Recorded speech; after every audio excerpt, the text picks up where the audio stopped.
wabarakatuh. Perkenalkan, saya Ismawati, calon guru penggerak Angkatan 9 dari SD Negeri 4 Bedali, Kabupaten Malang. Pada kesempatan kali ini, saya akan melakukan rangkaian supervisi pembelajaran, yaitu percakapan pra-observasi. Di sini, saya sudah ditemani oleh Bapak Ahmad Fauzi, selaku guru agama di SD Negeri 4 Bedali. Assalamualaikum Pak Fauzi. Waalaikumsalam. Bagaimana kabarnya hari ini Pak? Alhamdulillah sehat. Pak Fauzi, jadi hari ini kita akan melakukan percakapan pra-observasi ya Pak. Lalu nantinya saya akan melakukan observasi kegiatan pembelajaran di kelas Bapak. Terakhir, kita akan bertemu lagi untuk melakukan percakapan pasca observasi yang juga akan ditemani oleh pengajar praktik saya. Nah, baiklah Pak, sebelumnya saya perlu menyampaikan bahwa tujuan kegiatan kita hari ini adalah untuk mengetahui dan juga mengevaluasi persiapan proses pembelajaran yang nanti akan Bapak lakukan. Percakapan pra-observasi ini sebagai persiapan agar nantinya Bapak lebih lancar, lebih siap lagi dalam memberikan pembelajaran di kelas. Nah, sehingga harapannya nanti Bapak bisa memberikan pembelajaran yang bermakna kepada murid. Pada percakapan kali ini ada beberapa pertanyaan yang perlu saya sampaikan. Yang pertama berkaitan dengan tujuan pembelajaran. Jadi, apa tujuan pembelajaran yang Bapak ingin capai nantinya? Jadi untuk tujuan pembelajarannya itu ada 3. Yang pertama, meyakini bahwa hidup bersih, rapi, dan teratur itu sebagai cerminan dari iman. Yang kedua, menunjukkan sikap hidup bersih, hidup rapi, dan hidup teratur dalam kehidupan sehari-hari. Yang ketiga, menjelaskan arti gaya hidup bersih, rapi, dan teratur. Baik. Jadi ada 3 tujuan pembelajaran ya Pak. Yang pertama tentang meyakini tentang hidup bersih, rapi, teratur sebagai bagian dari iman. Yang kedua, menunjukkan sikap bersih, rapi, dan teratur. Dan yang ketiga, menjelaskan arti gaya hidup bersih, rapi, dan teratur. Baik. Pertanyaan selanjutnya, bagaimana dengan area pengembangan yang ingin Bapak capai? Jadi area pengembangan yang kami capai, yang pertama, anak itu memiliki sikap peduli pada diri sendiri dan juga pada lingkungan serta hidup teratur maupun disiplin. Yang kedua, anak nantinya dapat menjelaskan arti gaya hidup bersih, rapi, dan teratur. Yang ketiga, anak-anak nantinya dapat membiasakan perilaku gaya hidup bersih, rapi, dan teratur. Jadi ada 3 area pengembangan. Kalau saya tangkap Pak ya, ada dari sikap, ada dari pengetahuan, dan juga ada dari keterampilan.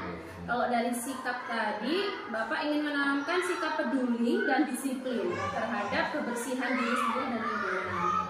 Yang pengetahuan, supaya anak itu bisa memahami gitu Pak ya, dari arti gaya hidup bersih, rapi, dan teratur.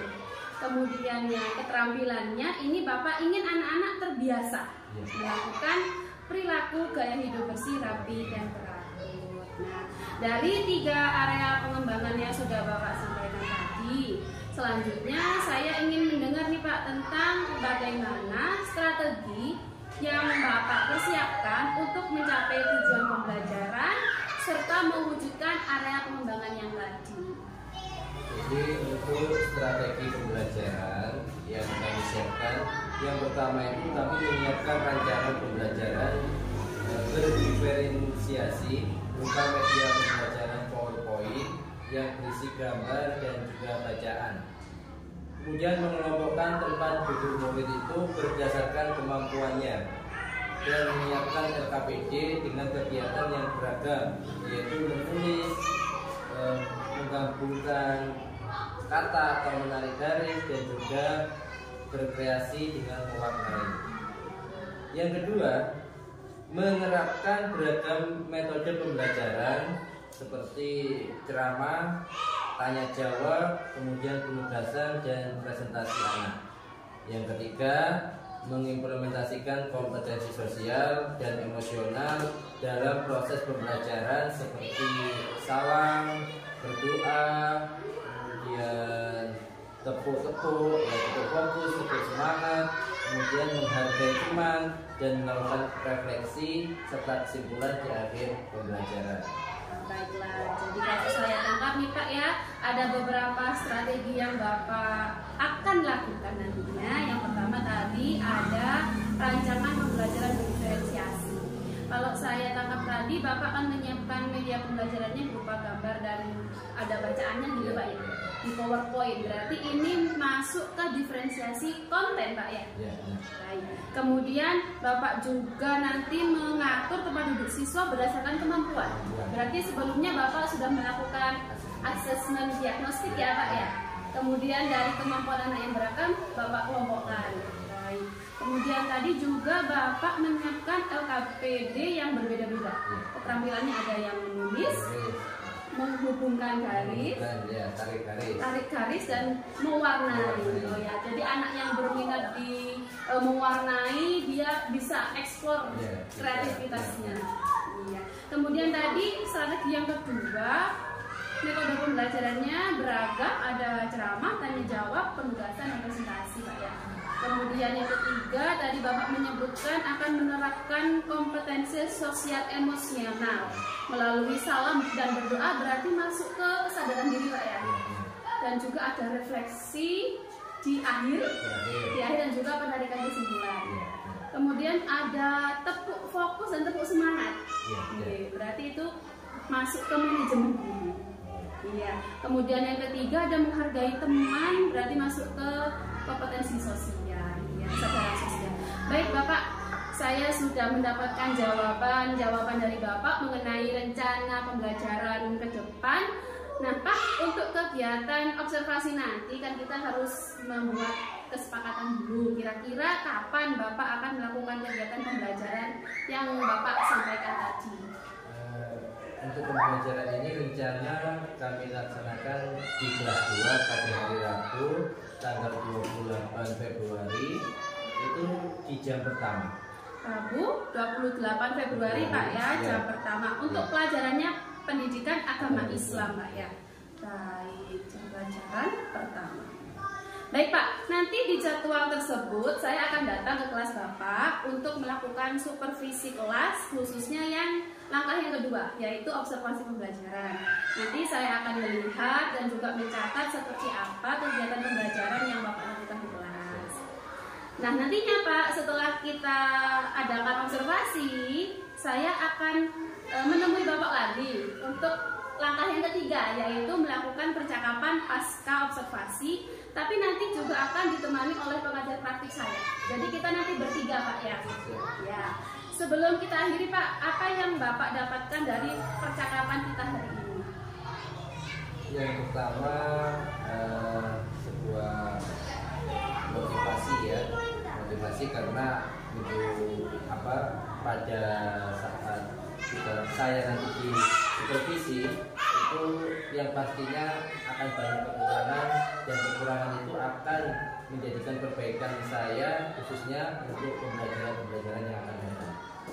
Jadi Bapak berharap hasil dari supervisi nanti bisa untuk perbaikan gitu Pak ya. Ya Pak, terima kasih atas waktunya Pak Fauzi, dan sampai bertemu lagi pada kegiatan observasi kelas hari Rabu depan berarti Pak ya. Baiklah, demikian percakapan pra-observasi hari ini. Sampai bertemu lagi pada kegiatan observasi kelas dan percakapan pasca observasi. Wassalamualaikum warahmatullahi wabarakatuh.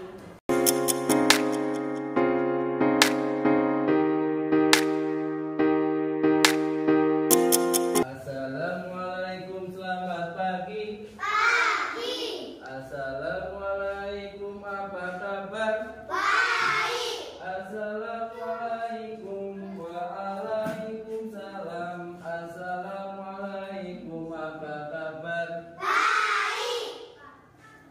Saya absen dulu ya.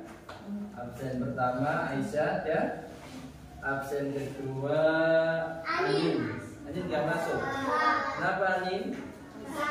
Sakit ya, kita doakan mudah-mudahan cepat sembuh. Sekarang kita berdoa dulu ya. Sebelum belajar kita berdoa, semoga pembelajaran hari ini diberikan kelancaran dan kita semua diberikan ilmu yang bermanfaat. A'udzu billahi minasyaitonir rajim. Bismillahirrahmanirrahim.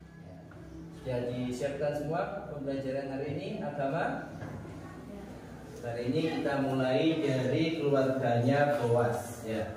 Semuanya sudah melihat ya. Kamu semuanya sudah melihat itu adalah keluarganya Boas.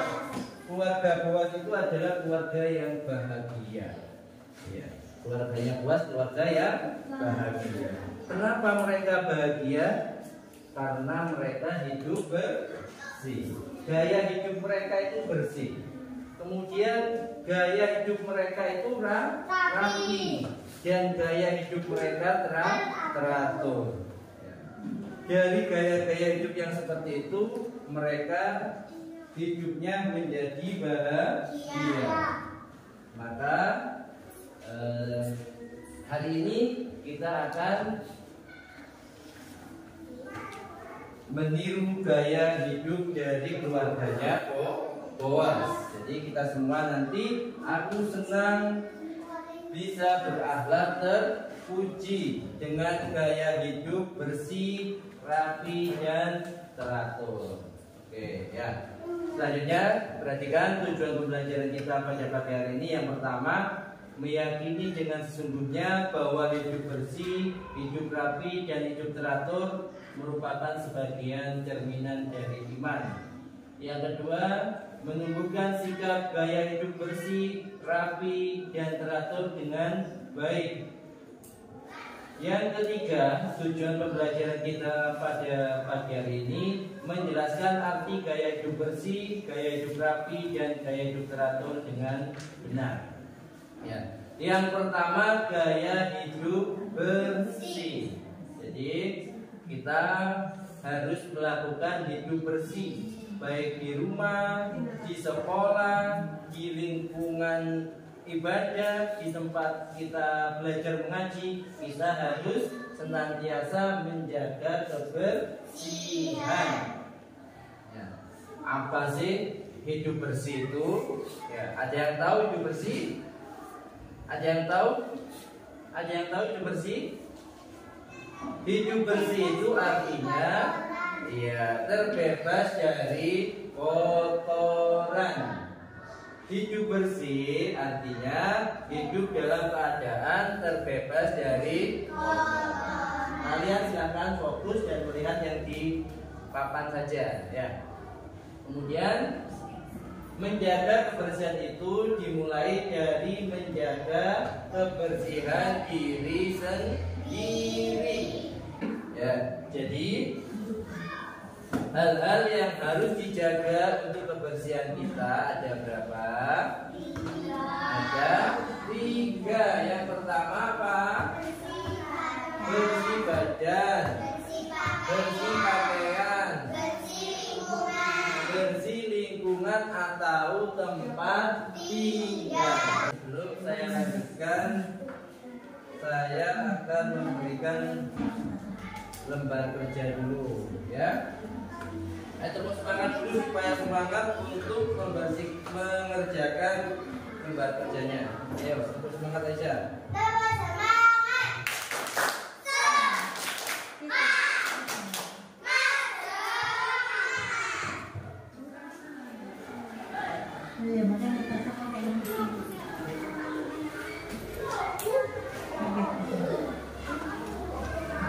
Sakit enggak? Sakit enggak?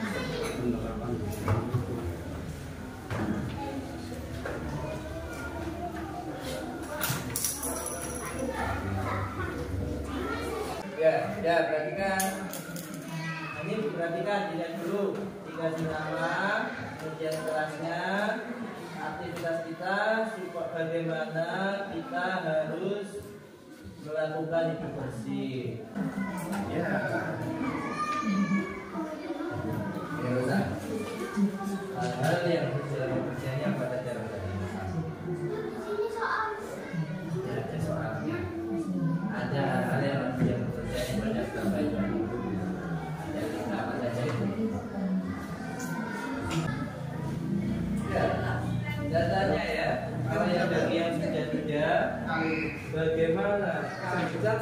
satu saja ya.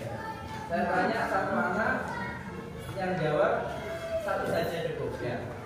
Saya tanya mulai dari Sakila dulu. Bagaimana Sakila cara menjaga pakaian kita supaya tetap bersih? Ya. Harus mencuci pakaian, terus kita menjemur, dan ini ketika kita harus 2 kali mengganti pakaian. Ya, 2 hari sekali untuk mengganti baju atau pakaian. Sekarang manfaat hidup bersih ya. Silakan tarik garis yang menurut kamu manfaat hidup bersih. Yang bukan termasuk manfaat hidup bersih, maka dibiarkan saja. Ya, sudah semua ya.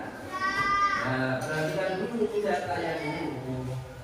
Dan sudah mengerjakan. Menurut kamu yang dari lembar kerja kamu itu yang merupakan manfaat hidup bersih itu apa saja?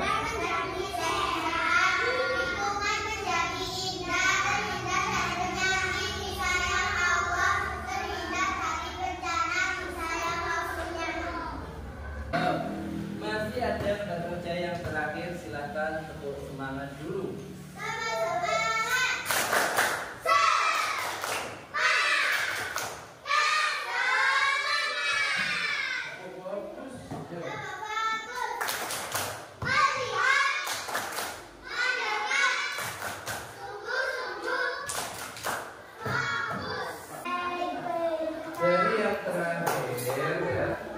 Dari yang terakhir perhatikan ada kata mutiara ya. Sakila duduknya yang bagus. Ada kata mutiara, kebersihan itu merupakan pangkal kesehatan. Kebersihan pangkal apa? Kebersihan pangkal kesehatan. Itu kalau dalam pepatah nasional ya, pepatah Indonesia. Kalau dalam hadis, dalam Islam, kebersihan merupakan sebagian dari iman.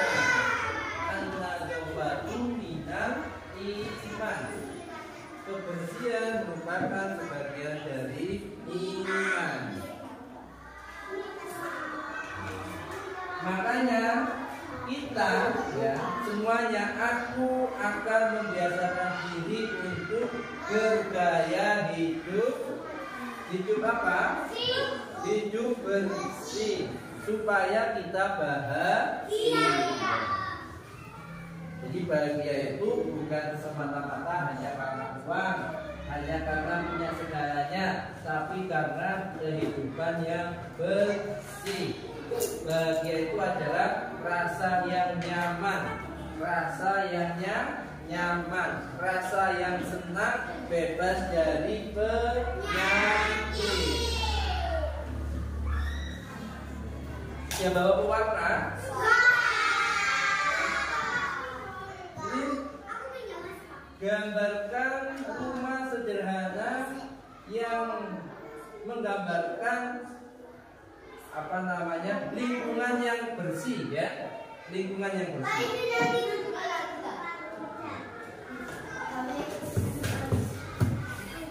Gambarkan sebuah lingkungan yang bersih, yang bebas dari sampah, yang bebas dari penyakit. Ya, nanti di warna itu akan atap.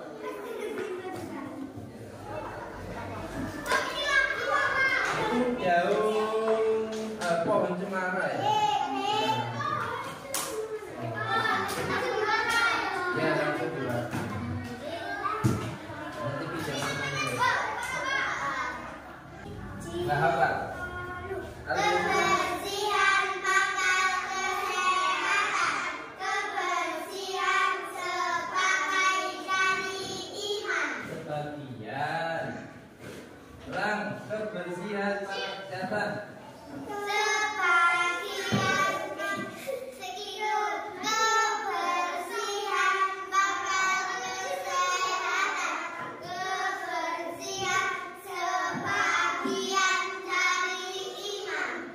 Aku akan membiasakan diri untuk bergaya hidup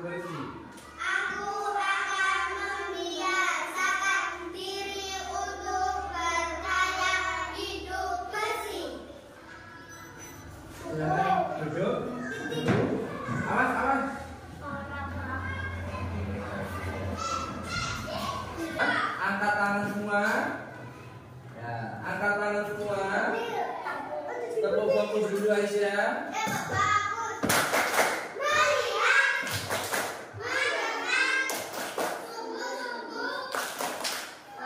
Ulangi, kurang semangat tepuk fokusnya.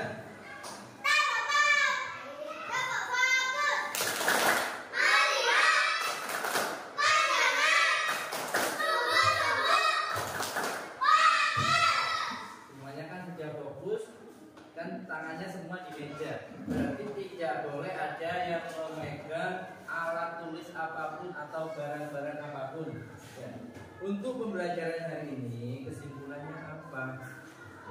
Kesimpulannya kita sebagai umat muslim, sebagai orang Islam, kita dianjurkan untuk senantiasa menjaga kebersihan.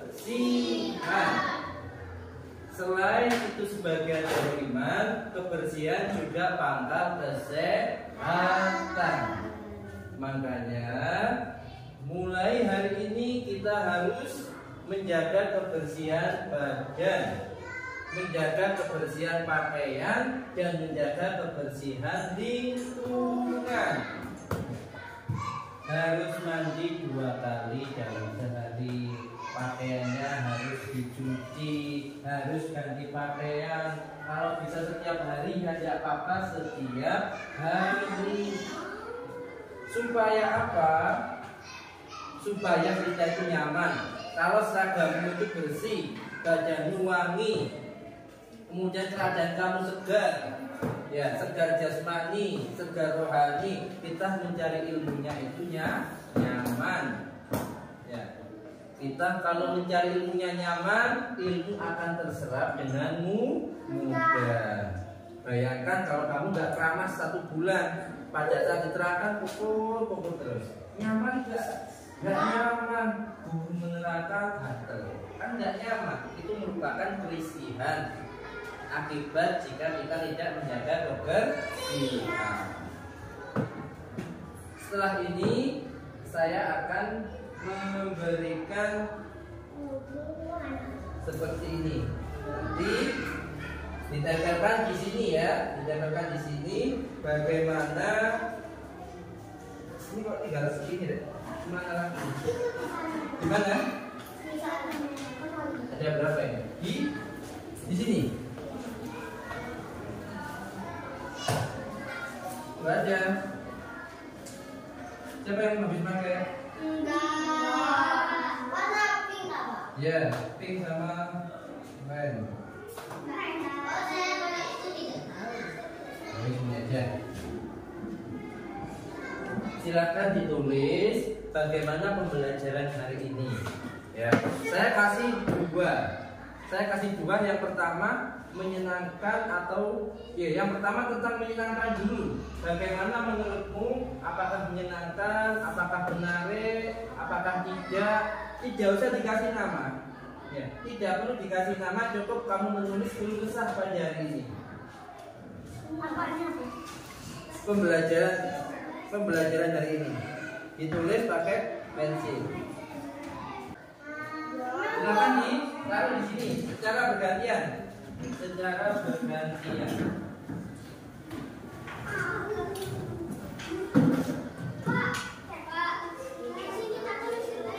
Iya.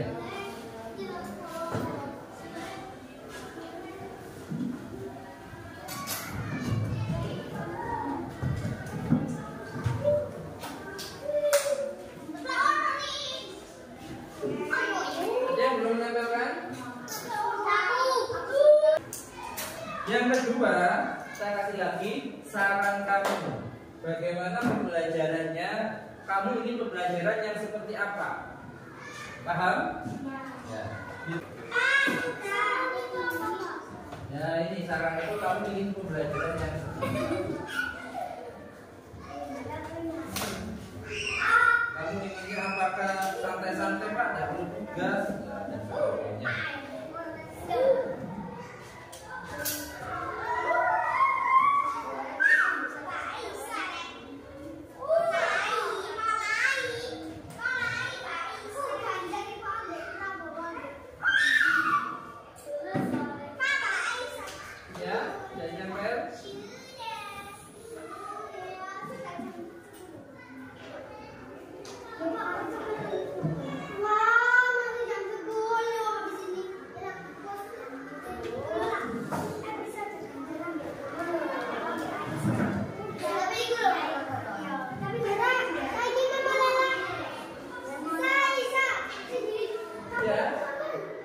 tinggal siapa yang belum nyampe? Kalian sudah?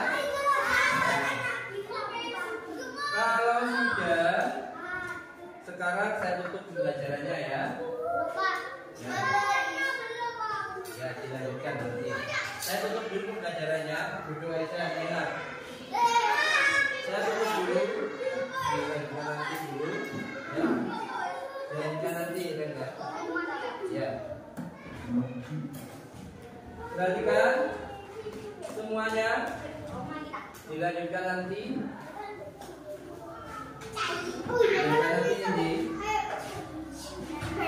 Perhatikan saya dulu, akan saya tutup, baru dilanjutkan lagi. Ya, saya tutup dulu.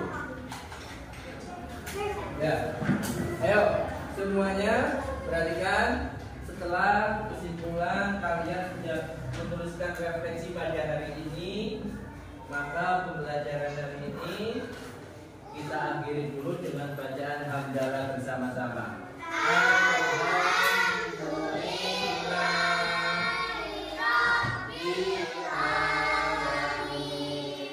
Terima kasih. Saya akhiri. Wassalamualaikum warahmatullahi wabarakatuh.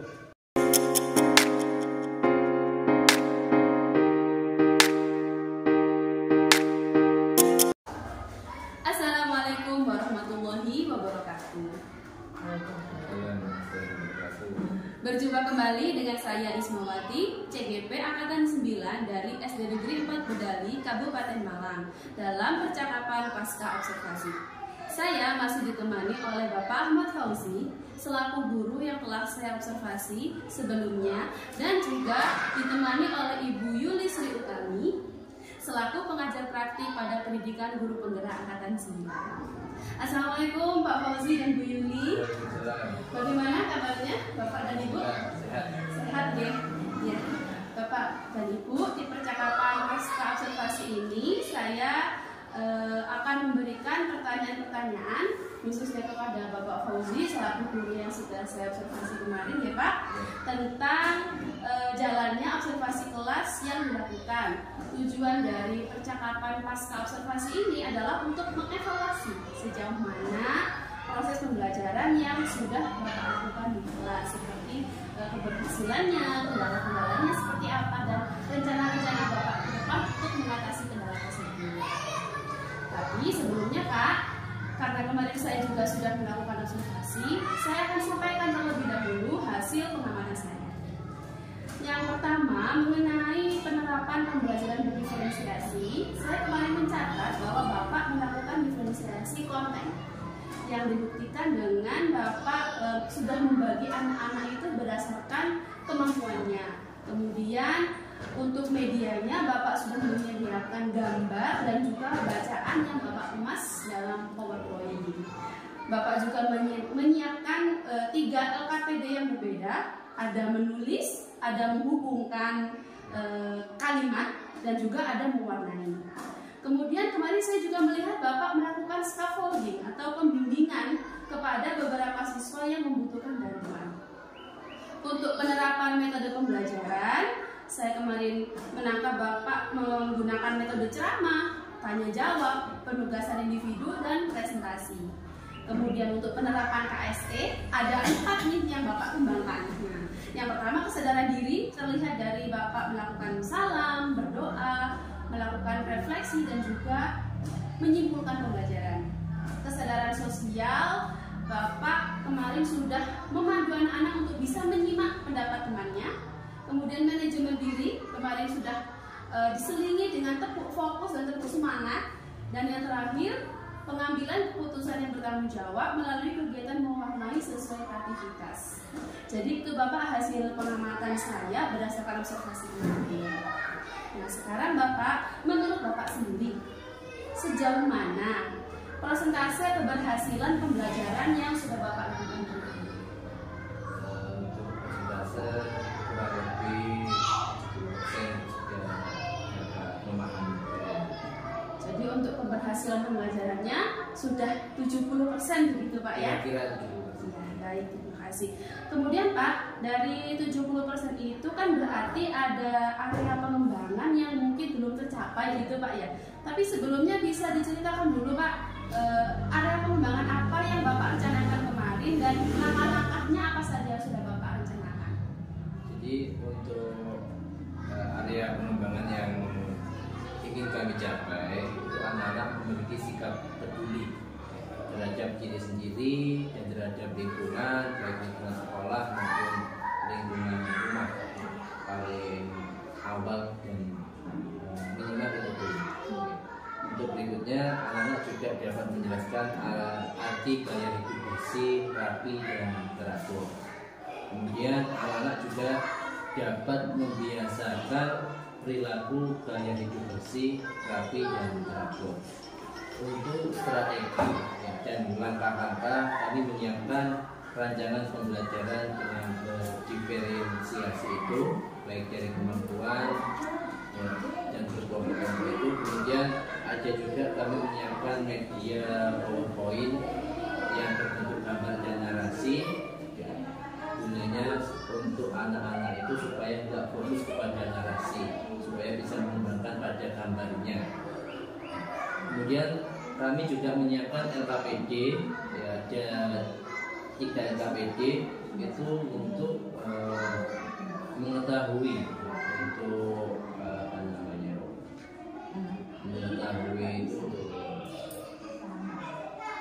mengetahui kemampuan anak-anak setelah saya berikan penjelasan dan setelah materi itu sejauh mana pemahaman anak-anak terhadap materi dari gaya bersih, rapi dan teratur tersebut.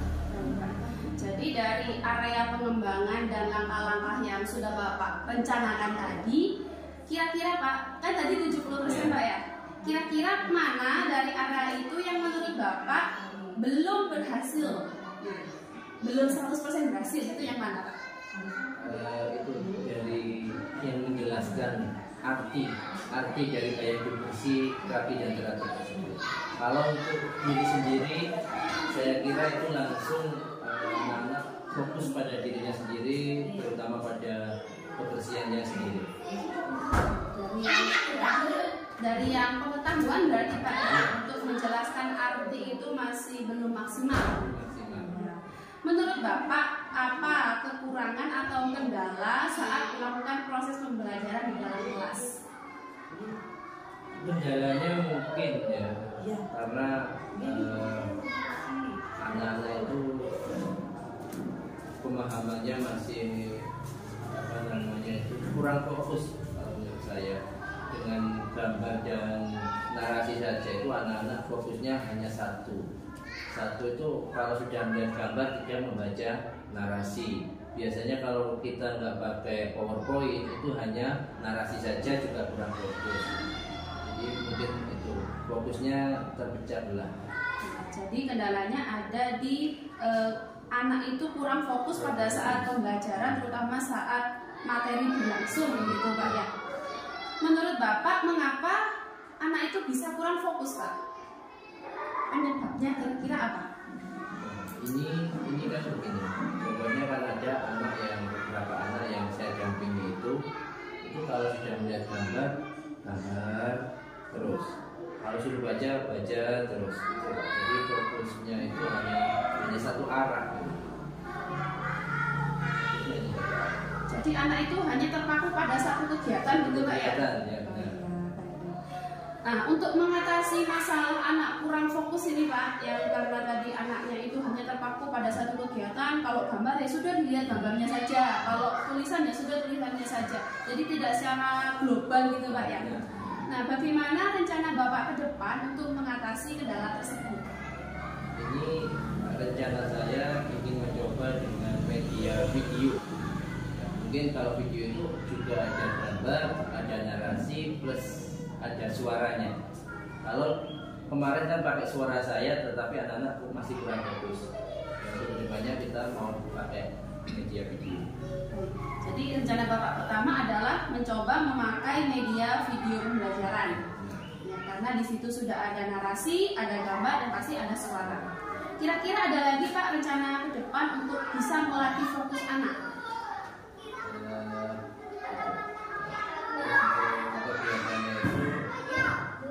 SD breaking ya, tambahan ice breaking. Kemarin minim ice breakingnya. Jadi ada 2 rencana Pak ya. Apakah ada lagi Pak? Sementara itu dulu. Jadi rencana pertama adalah Bapak mau menggunakan media video pembelajaran, dan yang kedua adalah menambah ice breaking untuk menumbuhkan kembali semangat anak gitu Pak ya. Nah, kira-kira Bapak kapan akan melakukan perubahan yang Bapak sebutkan tadi? Untuk pembelajaran DAI yang akan datang kalau sudah bisa dilaksanakan kembali. Berarti minggu depan Pak ya? Baiklah Pak, mudah-mudahan apa yang Bapak rencanakan tadi ingin memakai media video dan menambah SBT bisa terrealisasi Pak ya, dan bisa menyajikan proses pembelajaran yang lebih baik dari sebelumnya. Saya nanti juga akan menunggu cerita-cerita Bapak setelah Bapak melakukan perubahan tersebut, apakah bisa benar-benar membuat anak lebih semangat, lebih aktif di pembelajaran, atau bagaimana nanti Pak ya. Nah Pak, yang terakhir, apa yang Bapak dapatkan selama kita melakukan proses supervisi pembelajaran ini, yang mulai dari kita melakukan percakapan pra-observasi, terus observasi, dan terakhir pasca observasi ini? Ya, mulai dari yang pra-observasi itu strategi yang sebenarnya saya lakukan itu terbatas, ada tambahan-tambahan karena ada beberapa pertanyaan-pertanyaan yang mungkin itu memotivasi saya untuk mengembangkan strategi pembelajaran. Kemudian pada pembelajaran karena ada beberapa pemantau sehingga kami merasa ingin menunjukkan pembelajaran yang lebih menarik, yang lebih aktif, dan tidak hanya fokus pada guru tetapi juga fokus pada anak, juga dengan media-media yang lain. Kemudian dengan pasca observasi ini ada beberapa hal yang menjadikan kekurangan bagi saya, dan itu menjadikan motivasi saya untuk memperbaiki diri dan mengembangkan untuk yang lebih baik. Terima kasih banyak Bapak atas jawaban-jawabannya. Mudah-mudahan rencana Bapak tadi bisa segera terrealisasikan. Baiklah, selanjutnya saya berikan kesempatan kepada Ibu Yuli Sri Utami untuk memberikan umpan balik atau tanggapan terkait dengan jalannya kegiatan observasi dan pasca observasi kelas. Pak Fauzi, dari kegiatan percakapan kali ini, dan setelah saya tadi melihat hasil observasi dari yang dilakukan oleh Bu Isma terhadap Helena, itu sudah bagus ya. Ada beberapa mungkin nanti yang bisa diperbaiki. Yang kayak tadi mungkin ada penambahan untuk mungkin untuk membuat anak itu lebih aktif lagi, guys. Kemudian tapi dari semuanya saya lihat dari laporan Bu Isma tentang observasi sudah berjalan. Mungkin untuk kedepannya ditambah lagi ragamnya untuk melakukan diferensiasi terhadap anak. Jadi saya harapkan nanti hal ini bisa ditularkan, dibagikan praktek baiknya untuk ke semua bapak ibu guru yang ada di sini.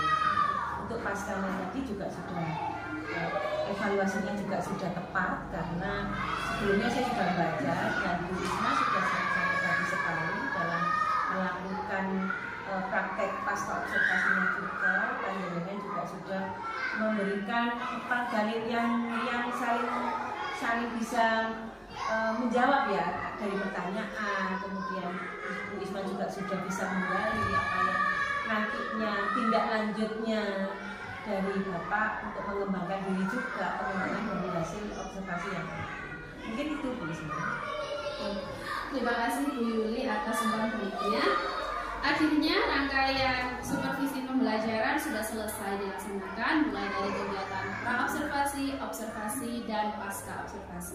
Saya ucapkan terima kasih sebanyak-banyaknya kepada Ibu Yuli Sri Utami dan juga Bapak Fauzi. Saya akhiri, wassalamualaikum warahmatullahi wabarakatuh.